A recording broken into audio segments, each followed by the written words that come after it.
Today, I want to show you how you can create a simple Excel form that you can use to both enter data and also to look up data. At the very end, I'll also show you how you can create a simple button that you can place on your spreadsheet that you can use to launch this form. In a recent video, I showed you how you can create a modern Excel data entry form that uses both Microsoft Forms together with Microsoft Excel. This solution that I'm going to show you today, this just uses Microsoft Excel. It's a little bit simpler, but it also works very effectively. I just want to give you different options. You can choose whichever one you prefer. All right, let's check this out. Here I am in Microsoft Excel, and I'm on point to pull together a cookie order form for the Kevin Cookie Company. Anytime we receive an order, I have to scroll all the way to the bottom of this table and I have to enter in the details here.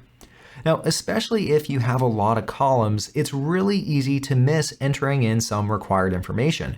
It would really be a lot easier to just use a form. And lucky for me, Excel makes this really easy. I don't even have to convert this data into a table. All I need is a set of columns. To insert a form, simply click on one of your column headers, and within the search field at the very top of Excel, simply type in form. Right here under actions, you should see the option for form. And when you click on that, check that out. You now have a data entry form that you can use to enter in new customer and order information. To make it even easier to get back to that in the future, let's go back up to the search field and once again type in form. This time, instead of clicking on it with your left mouse button, click on it with your right mouse button, and here you have the option to add it to your quick access toolbar. And when I click on that, I now have the form option right over here. So now when I click on form, this will just launch the form. Now, as an alternative, you can also use a shortcut key combination. You can press the Alt key together with the D key and then the O key, and that'll also launch the form. Coming up later, I'll show you how you can add a button onto your spreadsheet that'll launch the form, and that's probably by far the easiest way to launch this form. Now that I have this form open, what can I do with it? Well, right over here, I can go through and look at all of the different records within this table. Here I'm currently on row 1 of 19. I can click on this arrow and here I could go through each record one by one. Alternatively, I could simply click on this area between the two arrows and I could jump through 10 records at a time. To add a new order, right here I can click on the new button. And here now I could type in the customer name and all of the other required fields. Here I'll type in a new order. Once I'm done typing in all of the different details, I can simply press on enter, and here when I close out the form, I'll scroll to the bottom and here I can see that the details have been added into my table. Cookie Monster really loves his cookies. That's right, he placed an order for 10,000 cookies. 10,000 seems like a lot of cookies. Here I could press Alt D and O and that'll once again open up the form. Here I'll go down to the very last record with Cookie Monster's order, and I don't know if he really wanted 10,000. He probably just wanted 100. No, he probably wanted 10,000. Over here on the right-hand side, I made a change to the quantity, but if I click on restore, that'll undo the change. However, once I press enter and I commit the change, I can no longer undo it. So only as I'm entering in information here, I can undo any of those changes. Now that we've looked at how we can add new information using this form, I also want to show you how you can use it to search for data. Over on the right-hand side, there's this button that says criteria. It's basically the search view. You get to define criteria that you want to look for. Here when I click on criteria, this toggles me into the search view. Here if I click back on form, here I could edit information or I could add new orders. But let me jump into the criteria view and we'll take a look at how you can search for information. I want to find all orders for birthday cake cookies. That's one of my favorites. Right here under cookie type, I'll type in birthday cake and then I'll hit enter. Here now I can go through all of the different orders for birthday cake. So here I could see Vikram, he wanted birthday cake.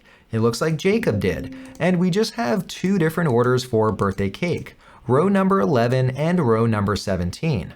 This works great for an exact match search, but I can also conduct more advanced searches. Once again, I'll click on criteria down below, and that'll reset my form. Here I'll remove birthday cake, and let's say I want to know all of our customers who start with a J. Here I'll type in J, and then I'll insert an asterisk, or basically the wildcard character. Here I'll press enter, and now I could go through and see all of our different orders from customers who start with a J.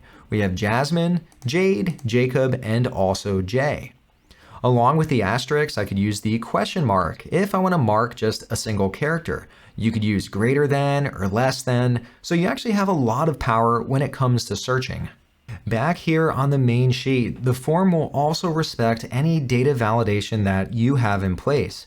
Here, for example, in column C, as part of the order, I want to know the quantity that a customer wants to order, and I want this to be a whole number greater than 0. To apply data validation, here I'll select all of these different values, and I'll select a few additional cells at the bottom. Right up on top, I'll click on the Data tab. I'll go over to Data Validation, and here under Allow, I'll select a whole number, and it has to be greater than 0. Here I'll click on OK. Here now, if I click into my data, and if I try to change this to -1, here I get an error. Here too, I'll press Alt, D, and O, and that once again opens up the form. And let's say I try to change the quantity here to -1, and then click Enter. Here too, I get that same error message. So once again, the data validation also applies to the form. On the downside though, the form will not show any drop-down lists that you have set up for data validation.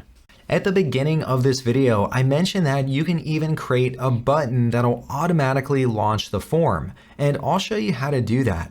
It requires VBA, but it's extremely easy, and I'll walk you through how you can do it.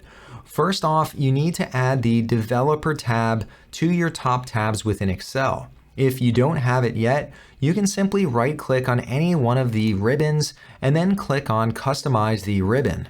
Within Customize, over on the right-hand side, you'll see all of the different tabs that are shown in Excel. Right near the bottom, you should see one called Developer. Make sure that's checked on and then click on OK. Now that we have Developer up on top, let's click into that, and over on the left-hand side, let's click on Record Macro. Here we can give our macro a name, and I'm going to call this Launch Form because this is going to launch the form dialog. This all looks good, so I'll click on OK. Now that we're recording the macro, like I said before, this is going to be extremely simple. Up above, simply click on the form icon. If you didn't add the form icon, you could also search for it up here. I'll simply click on Form, then I'll click on the X, and then I'll stop recording. We're not done just yet. I also need to tell Excel where all of this data is. If your data is in the top left-hand corner, well, you're done recording your macro. But here, mine is on row 6, so I need to take one additional step. Over here, I'll click on Macros, and here I see my Launch Form macro. I'll click on Edit. This opens up the Visual Basic Editor, and if it looks scary, don't worry, we're only adding one line of code in here. Here I'll type in range A6. This is where my data starts. Then I'll type in current region.name equals database. We're telling Excel where all of the data is for the form. And this next line of code simply says to show the data form. And that's all the code that we need. That's it. So it really is simple.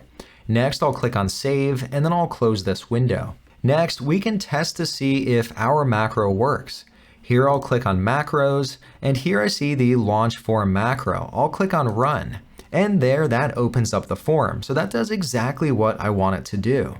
Next, I want to insert a button that'll launch that form. Also within the Developer tab, right here I have the option to insert various controls. When I click on this, the first control is a button. Here I'll select that, and I'll drag and drop a button over here. Once I release, this allows me to assign a macro to the button. And here I see the option to launch the form. So I'll select that and then click on OK. I now see my new button on my cookie order form, but I want it to have a better name than just button 1. Here I can click into the button and let me call this new order. I'll delete the button 1 text and that all looks good. Now I'll deselect the button, and here when I click on the button, look at that, it opens up the form. How cool is that? All right, well, that's how easy it is to create a simple Excel form. Now, I better get going. Cookie Monster ordered a lot of cookies and I need to start baking. Although I probably should check his creditworthiness beforehand because I know he likes to eat, but he doesn't always pay. If you enjoyed this video, please consider subscribing and I'll see you next time.